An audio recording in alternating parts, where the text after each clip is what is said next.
वंदे मातरम वंदे मातरम. माझं नाव जितेंद्र भावे आहे आणि आपण बघायला सुरुवात केली मी जितेंद्र भावेज लाईव्ह. आत्ता मी आहे पिंपरी चिंचवड जवळचं तळेगाव दाभाडे हे गाव आणि तळेगाव दाभाडेमध्ये हे आहे डॉक्टर डांगेज श्री डायग्नोस्टिक्स. आणि हे डॉक्टर जे आहेत श्री हरी डांगे हे आहेत आमच्या नाशिकचे. त्यांचे वडील आहेत माझ्यासोबत जे आपल्या रुंठा शाळेमध्ये रुंठा हायस्कूल अशोक स्तंभ इथे शिपाई होते. या त्यांच्या मिसेस आहेत म्हणजे डॉक्टर डांगेंचे आई वडील येते. आणि हे आहेत डॉक्टर श्री हरी डांगे सर आणि त्यांच्या Mrs doctor Sucheta Dange madam.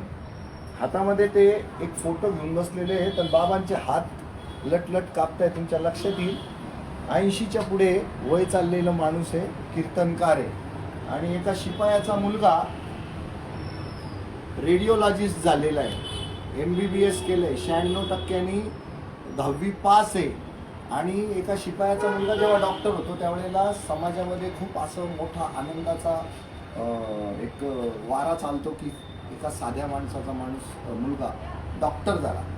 पण हा डॉक्टर पुढे जाऊन इतकी छान मेहनत करतो, रेडिओलॉजीमध्ये गोल्ड मेडलिस्ट होतो, MBBSमध्ये सुद्धा चांगले मार्क्स मिळवतो, BJ मेडिकल कॉलेजला ॲडमिशन मिळते म्हटलं तिथं सगळं सिद्ध होतं.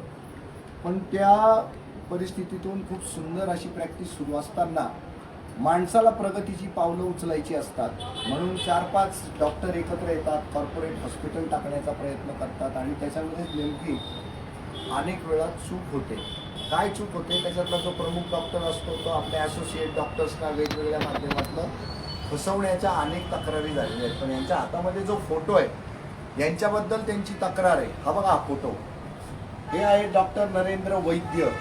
त्यांच्या संदर्भात त्यांची तक्रार आहे आणि त्यांनी त्यांच्याशी गैरव्यवहार केलेला आहे, अव्यवहार केलेला आहे. आणि हा माणूस शाय नेचरचा असल्यामुळं हा कुठेही न्याय मागायला गेला नाही. कारण गोल्ड मेडलिस्ट माणूस आपल्या आपल्या कामावर श्रद्धा ठेवून आपली प्रॅक्टिस करत असतो आणि आपल्या पेशंटला कसं लवकरात लवकर बरं वाटेल, आपल्या पेशंटच्या मनातला सगळा जो काही कोलाहल आहे, आपल्याला काय रोग झाला काय नाही याच्या संदर्भात पटकन खुलासे करून त्या पेशंटला सुख देणारा माणूस आहे हा. त्यामुळे त्यांनी कोर्टात पोलिसात कुठेही लढाया न लढता आपलं ज्यांच्याशी अडलेलं आहे त्याच माणसाशी वारंवार संवाद साधण्याचा प्रयत्न केला आणि तब्बल 10 वर्ष खाजगी सावकारांचा बळी झाला हा माणूस.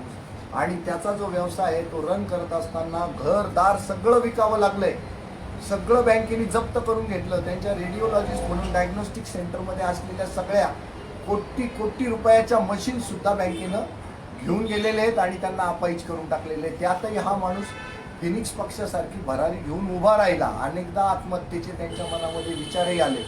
त्या सगळ्यांवर मात करत आज ते जिवंत आहेत फक्त शरीराने. आणि त्यांची जी उद्विग्नता आहे तर त्यांचे मित्र सुभाष भेगडे यांनी मला शोधून काढलं आणि मी नाशिकहून थेट इथे आलो. आणि माझ्यावर आरोप आहे की मी डॉक्टर हे सॉफ्ट टार्गेट असतात आणि मी त्यांना किल करत असतो, क्रश करत असतो आणि मी डॉक्टरांच्या बाजूचा नाही. हो, मी त्याच डॉक्टरांच्या बाजूचा आहे की जे डॉक्टर खऱ्या अर्थानं जीवनदान देतात आणि ते धंदा करत नाही. हा माणूस धंदा करत नाही म्हणून आज अडकून पडलेला आहे. तर मला त्यांना चांगला उत्तम व्यावसायिक करायचं आहे. उत्तम देव म्हणून आपण ज्या डॉक्टरांकडे बघतो तर त्या देवाला मला आज पूजण्यासाठी भजनासाठी मी आलेलो आहे. व्यवहारामध्ये आमचा माणूस थोडासा कमी पडला. का बरं? तर त्यांनी फक्त मानवता पाहिली आणि आपल्या सगळ्या पेशंट्सना उपचार मिळून त्यांच्या आर्त किंकाळ्या वेदना या थांबल्या पाहिजे म्हणून प्रयत्न करणारा डॉक्टर आहे. या डॉक्टरांवर आज इतकी भयानक उपासमारीची वेळ आणून ठेवली या डॉक्टर नरेंद्र वैद्य यांनी. तर त्यांची कहाणी आपण डॉक्टरांकडून ऐकूया. याच्यामध्ये कोणालाही आम्हाला बदनाम करायचं नाही. आम्ही सगळ्या गोष्टी क्रॉस चेक करून पाहिल्या. नरेंद्र वैद्य माझे सुद्धा फोन उचलत नाही. त्यांच्या सगळ्या ॲसोसिएट डॉक्टर्सना फोन करून बघितले, त्या प्रत्येकाने टाळाटाळ करण्याचा प्रयत्न केला, फुटबॉल केला आमचा. त्यामुळे अनेकदा आमच्यावर असा आरोप होतो की दुसरी बाजू तपासत नाही. पण दुसऱ्या बाजूचे खरंच चोर असतात म्हणून फोनच उचलत नाही. जे उचलतात ते टाळाटाळ करतात. म्हणून अनेकदा असं वाटतं विचारूच नाही या नालायक लोकांना. तर आपण ऐकूया डॉक्टर श्रीहरी डांगेंकडून त्यांना डॉक्टर नरेंद्र वैद्यांनी कसं फसवलं. नमस्कार, मी डॉक्टर श्रीहरी पांडुरंग डांगे, मी MBBS EMR केलं आहे, रेडिओलॉजिस्ट आहे, सोनोग्राफी तज्ज्ञ म्हणून मी मावळ तालुक्यातील तळेगाव दाभाडे या शहरामध्ये गेल्या मागच्या 19 ते 20 वर्षांपासून प्रॅक्टिस करतो. या प्रॅक्टिसमध्ये माझं नाव खूप चांगलं आहे. सन 2015 साली डॉक्टर गौतम जुगल म्हणून एक माझे मित्र आहेत कार्डिओलॉजिस्ट, ते खूप छान कार्डिओलॉजिस्ट आहेत. ते माझ्याकडे आले, ते माझ्याकडे पेशंट बघायला येत असत नाही. त्यांनी सांगितलं की लोकमान्य हॉस्पिटल चिंचवड आणि निगडी इथे MRI सेंटर सुरू करायचं आहे आणि कॅथलॅब सुरू करायची आहे, तू करशील का? थोडीशी मला ह्या लोकमान्य हॉस्पिटलचं माहिती होती की बऱ्याच जणांचे पैशांच्या बाबतीत प्रॉब्लेम झालेले आहेत.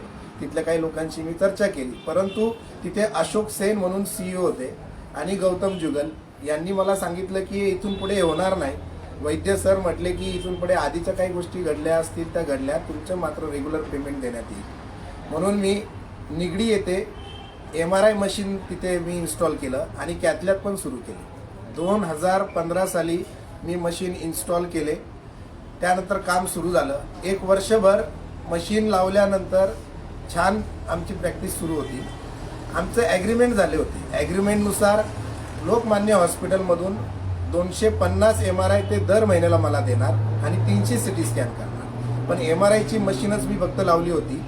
250 MRI दर महिन्याला मिळतील या आशेने की आपला व्यवसाय व्यवस्थित चालेल आणि ग्रो होईल. प्रत्येकाची एक इच्छा असते की आपण आपला व्यवसाय वाढवा. या उद्देशाने मी तिथे जॉईन झालो. परंतु प्रत्यक्षात लक्षात आलं की तेवढे पेशंट तिथे नव्हते आणि त्यांच्याकडे प्रायव्हेट पेशंट खूप कमी यायचे. त्यांच्याकडे होणारे जास्तीत जास्त ऑलमोस्ट सगळे पेशंट व्हायचे ते इन्शुरन्सचे व्हायचे आणि गव्हर्नमेंटच्या वेगवेगळ्या स्कीमचे, जसे काही CSMA, CGHS, राजीव गांधी योजना, ESIC अशा प्रकारचे सगळे पेशंट व्हायचे. या पेशंटचे जे काही पेमेंट असायचं ते डायरेक्ट हॉस्पिटलला जमा व्हायचं. मग तेच मिळालं नाही का तुम्हाला? हो, मला ते पेमेंट मिळालेलं नाही. प्रायव्हेट पेशंटचे पैसे मिळाले? प्रायव्हेट पेशंटचे पैसे मला पहिले मिळायचे. त्यामध्ये आमचा जो रेशो ठरला होता ॲग्रीमेंटनुसार, जे पैसे त्यांचे ते काढून घ्यायचे, उरलेले पैसे मला द्यायचे. पण त्यानंतर 2016, 17, 18 जे 3 वर्ष 2.5 वर्ष माझं सेंटर तिथे राहिलं, नंतर मला पैसे मिळाले नाही. मग माझ्यावर कर्जाचा बोजा वाढायला लागला, कारण हे सेंटर चालवताना मशीनच माझी 3.5 कोटीची होती. माझी कॅथलॅब मशीन 1,80,00,000ची होती. हा सगळा खर्च, बँकेचे EMI, तिथे काम करणारे एम्प्लॉई, तिथे काम करणारे रेडिओलॉजिस्ट आणि ह्या सगळ्या गोष्टी रन करताना जे खर्च येतात, म्हणजे उदाहरणार्थ MRIची बिल असेल, कॉन्ट्रॅक्ट असेल, इलेक्ट्रिसिटी बिल असेल, या सगळ्या गोष्टींचा बोजा माझ्यावर यायला लागला. आणि हळूहळू मग माझ्याकडचे पैसे संपल्यानंतर मी त्यांच्याकडे मागायला लागलो की मला तुम्ही पेमेंट करा, कारण माझे EMI बाउन्स होत आहेत आणि मला बँक सारखी त्रास देते. बँकेची लोक त्यांना जाऊन पण भेटली होती, त्यांच्याकडे तगादा लावला, पण मग टाळाटाळ करणे. त्यांच्या आजूबाजूचे जे असोसिएट लोक असतील, कर्मचारी असतील, सर आज नाही उद्या नाही, असं बऱ्याच वेळा आम्ही भेटलो. त्यांनी मग मला सुरू केलं की तुम्ही बाहेरचे पेशंट घेऊन येत नाहीये, तुम्ही स्वतःचे पेशंट आणायला पाहिजे होते. माझे पेशंट इतकेच होते. पण माझं जर डायग्नोस्टिक सेंटर तिथे असेल, आम्ही कॉन्ट्रॅक्ट केला आहे, ते जर एवढे मोठे डॉक्टर येतात, त्यांनी MRI मशीन का नाही घेतलं? मला मशीन तिथे टाकायला लावलं, कॅथलॅब टाकायला लावली, माझे पेशंट आणायचे. कुठल्या उद्देशाने मी तिथे पेशंट घेऊन जायचे? तरी मी प्रयत्न करत होतो. या सगळ्यांमध्ये या कारणावरून त्याने पैसे देणं बंद केलं. पैसे देणं बंद केल्यामुळे मी अत्यंत आर्थिक अडचणीमध्ये आलो. आर्थिक अडचण एवढी वाढली, त्यांनी MRIचे आणि माझे कॅथलॅबचे जे इन्शुरन्सचे पेशंट असतील, राजीव गांधीचे पेशंट असतील, CSMAचे पेशंट असतील, हे कुठलेही पैसे मला दिले नाही पुढच्या वर्षांमध्ये. मग बँकेने सगळी माझी मशिनरी उचलून नेली, माझे प्रॉपर्टी सगळी माझी उचलून नेली. मी अक्षरशः आता भाड्याच्या घरामध्ये राहतोय. मी माझं सोनोग्राफी सेंटरवर लोकांचे पैसे भेटतोय. इन बिटवीन ह्या काळामध्ये मला तर पेमेंट करणं होतं, कारण तिथे कामाला जे ठेवले ते मी रेडिओलॉजिस्ट असतील किंवा माझे एम्प्लॉई असतील यांचे पगार देणं आवश्यक होतं. मग मी मार्केटमधून व्याजाने पैसे घेतले आणि मग त्याचे व्याज दर इतका वाढला की रोजचे कष्ट करून सुद्धा माझ्याकडे 1ही रुपया उरत नाही. सर, डॉक्टर नरेंद्र वैद्य यांच्या संदर्भामध्ये इथे डॉक्टर कम्युनिटीमध्ये अनेकदा असं बोललं जातं की हे मोठे मोठे ब्रँडचे हॉस्पिटल्स चालवायला घेतात, विकून टाकतात. आता सध्या लोकमान्य विकून पण टाकलंय त्यांनी. त्यांचा जो ट्रॅक रेकॉर्ड आहे तो कन्सल्टंटचे पैसे न देण्यासाठीचा आहे. असं असताना देखील तुम्ही रिस्क का घेतली? कारण तुमच्याच बोलण्यातनं आलं की त्यांनी अनेकांना फसवलेलं आहे. सर ऍक्च्युली तिथे हीच तर गोष्ट आहे की त्यांनी जो माझा मित्र आहे गौतम जुगल तो मला तिथे घेऊन गेला. तिथे अशोक सेन म्हणून हा जो व्यक्ती सीईओ जो त्यांचा बिझनेस वाढवण्यासाठी त्यांनी ठेवला होता त्या व्यक्तीने हमी घेतली होती की हे होणार नाही. तिथे असणाऱ्या लोकांनी सांगितलं की हे होणार नाही.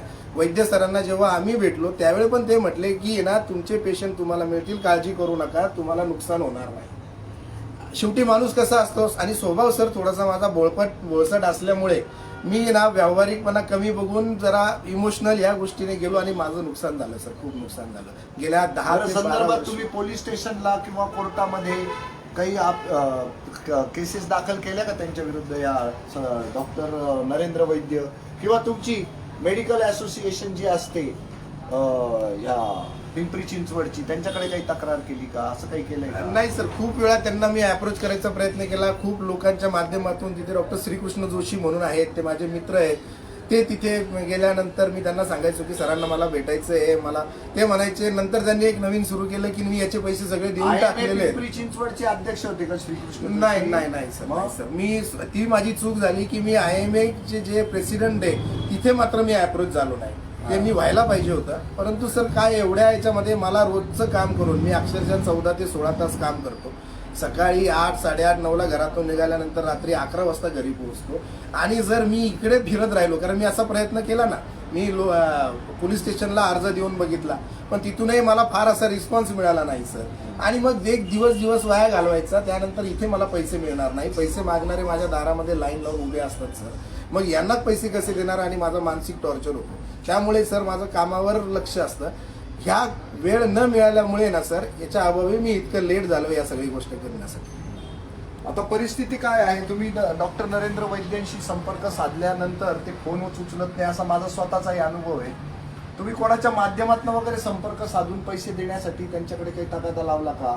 त्यांचा जो डाटा आहे त्या डाटावरनं तुम्ही हिशोब तरी त्यांचा कंप्लीट केलाय का? सर हीच तर गंमत आहे, मला तो डाटाच मिळत नाही सर. माझी एवढीच इच्छा आहे की जेवढे काही मी पेशंट केलेले आहेत त्याचा डेटा, कारण इन्शुरन्स असेल, CSMA नॅशनल जे आपले प्रोग्राम्स आहेत, महात्मा गांधी योजना, ह्या याच्यामध्ये ना सर सगळा डेटा हॉस्पिटलला असतो. ते हॉस्पिटलवाले देत नाही. माझा कॅथलॅबचा आणि MRIचा डेटा मला मिळाला पाहिजे, त्यानुसार हिशोब होणार. आणि सर आज मी गेले 12 वर्ष जे व्याज भरतोय तर जी माझी रक्कम निघेल ती माझी व्याजासहित मी जी दिलेली आहे ती मला परत मिळाली पाहिजे सर. आज मी ह्या इतक्या उद्विग्न अवस्थेमध्ये सर मी माझं स्वतःला संपवण्याचा विचार करतोय, माझ्या कुटुंबाला संपवण्याचा विचार करतोय. जर तुम्ही देणार नाही, तुम्हाला माहिती आहे की तुम्ही करू शकत नाही, तर सर तुम्ही ना चांगल्या लोकांना इन्व्हॉल्व नाही केलं पाहिजे. मी त्यावेळेसही सांगितलं सर मी गरीब व्यक्तीचा मुलगा आहे, मी अत्यंत गरीब आणि मध्यमवर्गीय फॅमिलीमधून आलो. सर ह्या गोष्टी तर व्हायला पाहिजे ना. तुम्ही जर एखाद्याला तुम्ही मशीन घेणार, ते मशीन पण सर बसवायला आणि उचलायला 50 लाखाचा खर्च येतो. म्हणजे एकदा तुम्ही मशीन आणून टाकलं की तुम्हाला लक्षात येते की हा माणूस काढू शकत नाही. मग त्यानंतर तू इकडून पेशंट आण, तिकडून पेशंट आण. How can sir? आज मी पण प्रॅक्टिस करतो सर, पण रेडिओलॉजिस्टला काही पेशंट आणायची काही जबाबदारी नसते. हा मूर्खपणा आहे. रेडिओलॉजिस्टनी कुठून आणायचे पेशंट? काही संबंध येत नाही. ही सरळ शुद्ध फसवणूक दिसते आम्हाला.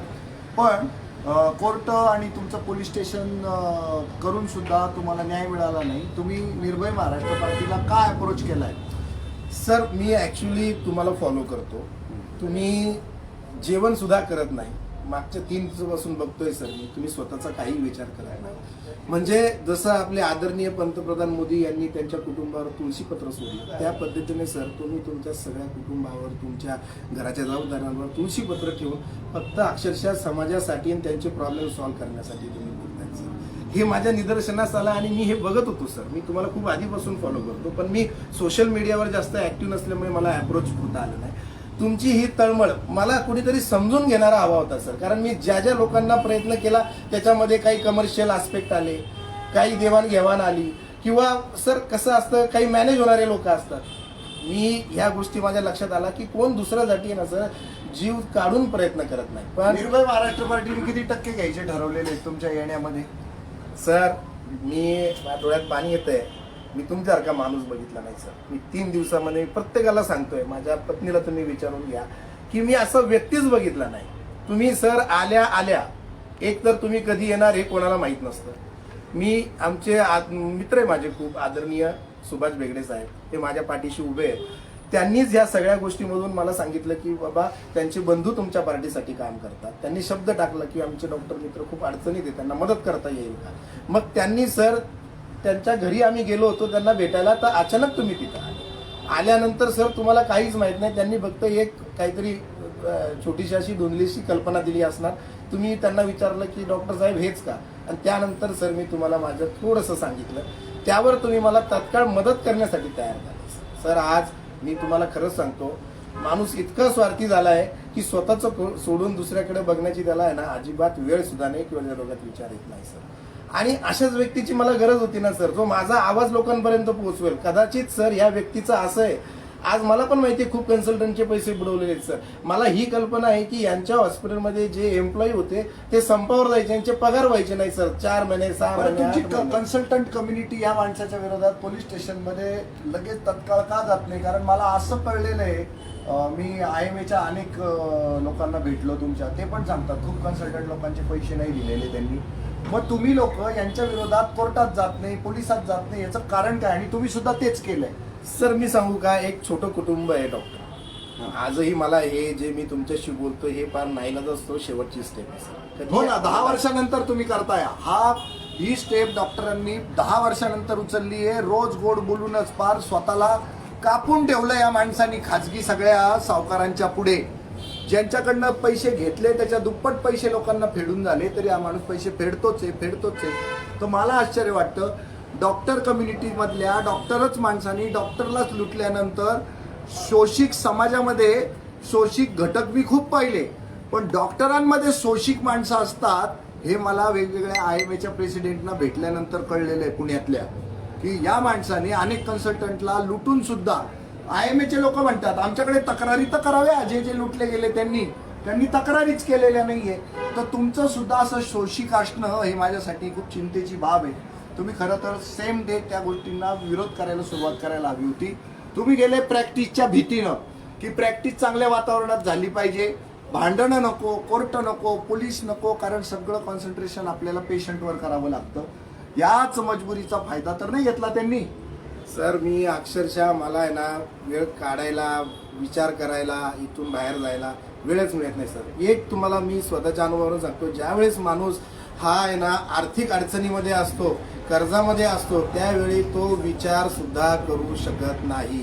मी सगळ्यांची व्यथा जाणतो. तुम्ही मला म्हटले सर खूप आहेत ना सर, जी लोक निराश आहेत, हातबल आहेत, यांची मजा बघणारी पण खूप लोक आहेत ना सर. बघू दे, मरू दे, अरे तुझे दिले का, तुझ्याकडनं घेतले का, माझ्याकडे पण आला होता, अरे तुरे करणारे पण लोक आहेत. फार वाईट परिस्थिती आहे सर. याच्यात माणूस घाबरत असतो सर. मी एकटा असतो तर लढलो असतो. कुटुंब असलं ना सर की आपल्याला प्रत्येकाच्या कुटुंबाची काळजी असते आणि भीती असते सर. आजही सांगतो ना सर, दुःख आहे मला. मी या व्यक्तीशी बोलतो, यांनी मला बोलायला पाहिजे होतं सर, माझ्याशी माझ्या वेदना समजून घ्यायला पाहिजे होत्या. मी काय यांची प्रॉपर्टी मागत नव्हतो.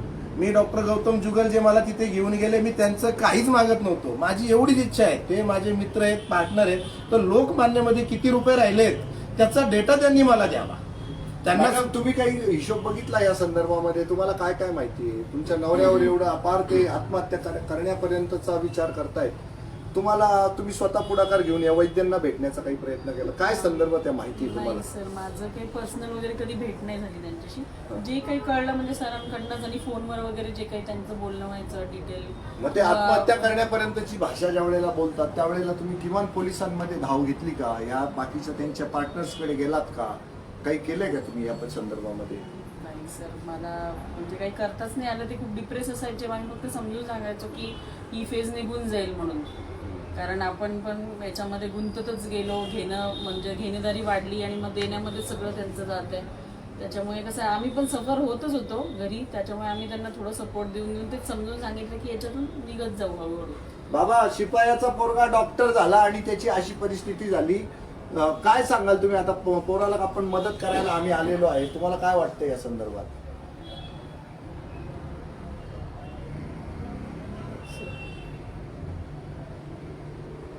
या ठिकाणी सर्वांच्या आशीर्वादानं हा निकाल चांगला लागावा. मोदी साहेब पंतप्रधान यांच्या आशीर्वादानं महाराष्ट्र